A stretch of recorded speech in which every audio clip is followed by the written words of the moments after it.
bahar boga boga seminai kota pulani din bahar boga boga seminai kota pulani din seminai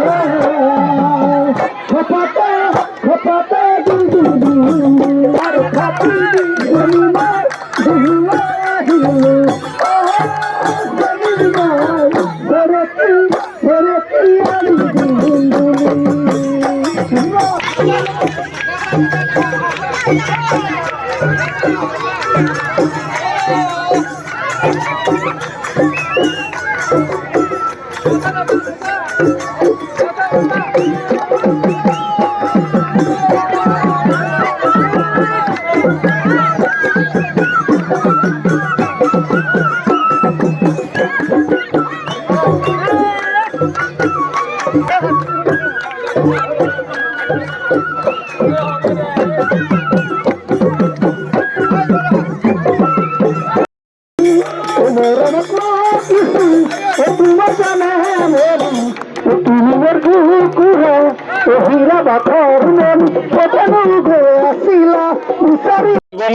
উদ্যোগত প্ৰতি বছৰ ধৰি এইবোৰ আমাৰ অসমৰ বাপতি এখন ৰঙালী বিহু উৎসৱটি আয়োজন কৰা হৈছে। আজি আমাৰ এই কাৰ্যসূচীৰ এই অনুষ্ঠানটিৰ তৃতীয়টো কাৰ্যসূচী বাৰে বৰণীয়া সাংস্কৃতিক শোভাযাত্ৰা আৰু ইয়াৰ পিছতে আমাৰ বিভিন্ন খেল ধেমালি আয়োজন কৰা হ'ব।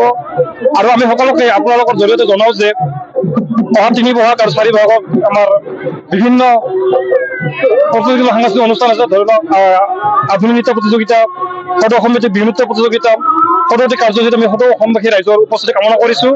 আৰু 3 বহাগত আমাৰ অসমৰ জনপ্ৰিয় ইউটিউবাৰ তথা কণ্ঠশিল্পী ভণিমা কলিতাৰ গীতৰ শৰাই আৰু 4 বহাগত অসমৰ জনপ্ৰিয় কণ্ঠশিল্পী সকলোৰে পৰিচিত এটি নাম চয়নিকা বৈশ্যৰ তেখেতৰ জ্যেষ্ঠ ভাতৃ ধ্ৰুৱজ্যোতি বৈশ্যৰ গীতৰ শৰাই আছে। আমি সদৌতি কাৰ্যসূচীত সদৌতি অসমবাসী ৰাইজৰ উপস্থিতি শ্ৰদ্ধাৰে কামনা কৰিছোঁ। ধন্যবাদ।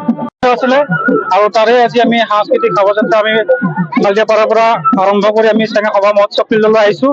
ইয়াত আমি আপোনালোকে দেখিছে বাৰে বৰণীয়া সাংস্কৃতিক সমাজত বিভিন্ন ধৰণৰ মানুহ আহি ইয়াত উপস্থিত হৈছেহি। গতিকে আমাৰ এই অনুষ্ঠানটি প্ৰতি বছৰে বহাগৰ 1 তাৰিখে পালন কৰা হয়। বহুত মানুহে স্ব-ইচ্ছাৰে ইয়াত অংশগ্ৰহণ কৰে। গতিকে এই উৎসৱটো উত্তৰোত্তৰ আপোনালোকৰ সহযোগিতা আমি কামনা কৰিছোঁ। গতিকে এইখিনিয়ে।